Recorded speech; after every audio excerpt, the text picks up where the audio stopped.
കഴിഞ്ഞ 5 വർഷം LDF ഭരണസമിതി കൊടുങ്ങല്ലൂർ നഗരസഭയിൽ സൃഷ്ടിച്ചത് വികസന തിരയേറ്റം. 588 കോടി രൂപയുടെ വികസന പദ്ധതികളാണ് നഗരസഭാ പരിധിയിൽ ഭരണസമിതി നടപ്പിലാക്കിയത്. അടിസ്ഥാന ആവശ്യങ്ങൾ ഉൾപ്പെടെ പരിഗണിച്ചുകൊണ്ട് മികവുറ്റ വികസനം നടപ്പിലാക്കാൻ കൊടുങ്ങല്ലൂർ നഗരസഭയ്ക്ക് കഴിഞ്ഞു.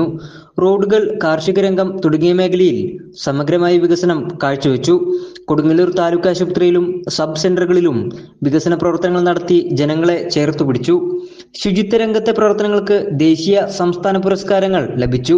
തൃശൂർ ജില്ലയിലെ ബെസ്റ്റ് പെർഫോമിംഗ് നഗരസഭകളിൽ ഒന്നായി കൊടുങ്ങല്ലൂർ നഗരസഭയെ തെരഞ്ഞെടുത്തു. ജനങ്ങൾ ആഗ്രഹിക്കുന്ന പോലെ തന്നെയുള്ള വികസനക്ഷേമ പ്രവർത്തനങ്ങളുമായി നഗരസഭ മുന്നോട്ട് പോകുന്നു എന്നുള്ളതുകൊണ്ട് തന്നെയാണ് ഇത്രമാത്രം കാലം കൊടുങ്ങല്ലൂർ നഗരസഭയ്ക്ക് ഭരിക്കാൻ കഴിഞ്ഞിട്ടുള്ളത്. എല്ലാ കാര്യങ്ങളും കൊടുങ്ങല്ലൂർ നഗരസഭ ഒന്നാം സ്ഥാനത്താണ്. മത്സ്യ ഗ്രാമസഭ നടത്തിയതിൽ സംസ്ഥാനത്ത് ഒന്നാമത്തെ നഗരസഭയായി കൊടുങ്ങല്ലൂർ മാറി എന്നുള്ളതാണ്.